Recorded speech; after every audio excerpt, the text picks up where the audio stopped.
How you doing, guys? Greetings. Doing well. Look at these Thank you. animals. Very good, thank you very much. Now, you guys just got back Right. from playing a show He's a in taxidermist. Arlington, correct? And he makes these cool How did things. that I hope they don't go for talk. you? Check this out. Well, pretty well, actually. It's a bird We had a couple technical difficulties, but it went through okay afterwards. Very good. Yeah. All's good that comes out in the end, right? Yeah, you're flying from New York and, you have equipment that's being jostled around and inspected, so there are a couple of things that go on, but it was okay. Right. Every time I've ever tried to travel with my instrument, something goes wrong. Yeah, Horribly wrong. Yes. So that's where you're from, New York? Yes. Yes. New York City, or? New York City, Brooklyn, New York, actually. Okay, you have an amazingly deep speaking voice. Yeah, I'm sorry. I hope that doesn't affect this. Oh, no, I was just commenting. There, I mean, I knew you had a deep singing voice, but Yeah, sometimes it's people... natural, we don't use any octave filters or nothing, it's, yeah. Well, not necessarily natural. It's a lot of whiskey and Yes, whiskey and cigarettes. that's what did it. What's that Chaka Khan song, Breakfast in Vegas and Cocaine on Gin? So, you have a show tomorrow night as well, out at Indigo, correct? Yes, Club Indigo. Very excited about that. I've never been to Texas, so this is really Yeah. surreal for me. Right, fun and interesting experience. Is it as redneck as you had anticipated it being? Oh no, the media is completely wrong. From what I've seen on TV, it's entirely. I've come across nothing as what I expected to come across. Yeah, everybody's very friendly and Yeah. it's very nice, We expected differently, but it turned out to be very pleasant. Oh, very cool. Now, you guys, you're completely, it seems to me, completely DIY. This is not released on, your album is not released on a label. No, You- this is everything. There is the demo. Yes, we're working on an album currently, Yeah. but we're still, promoting it so we can, get the music out, gather some interest possibly for the album release. So that's what we're working on. Excuse me, I'm changing out my tape. I was realizing that, we weren't actually recording what was going on, and that would be very bad, don't you think? Nothing for myself. Well, I'll get you one. Yeah, later on in the hotel when I say, you said this, he wants the transcript. Just to go along with the whiskey and cigarettes. Right. Something we did. So, how would you describe your music? Well, we try to vary it up a bit. Most of our music, I would guess the majority of it is EBM. It's more like the hard kind of dance club music. A lot of emotion in it, a lot of heart pounding beats and synthesizer rhythms. But we also like to mix it up because we don't want to just.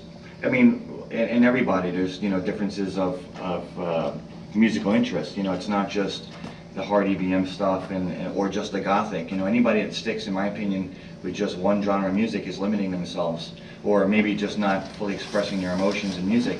And so we try to vary it where we have some of the songs that are really hard and pounding, and then we have other ones that are just completely opposite, where the gothic and the drum beats are more breakbeat and just more gothic and flowing. And sometimes people hear the music and they just instantly listen to one track and they just pin us as an EBM band, when, if they would check out some of the other tracks, they see that there's more to it than that. Right. Yeah, definitely. I usually play it safe by just saying we're an EBM/industrial/gothic high. Yeah, basically. You're going to get two songs that are very hard EBM, then you're going to get something a bit more Slow and melodic. Exactly. Yeah. Well, our motto here on Rocket Radio is down with elitism, and that seems to fall right in there with that, the whole variance of genre in there. Yeah. What kind of instrumentation do you use?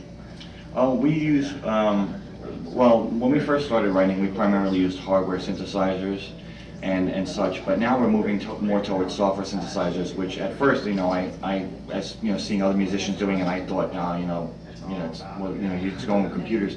But now I actually see the convenience of it. You don't have to save different presets on different synthesizers, load them up every time you want to write a song.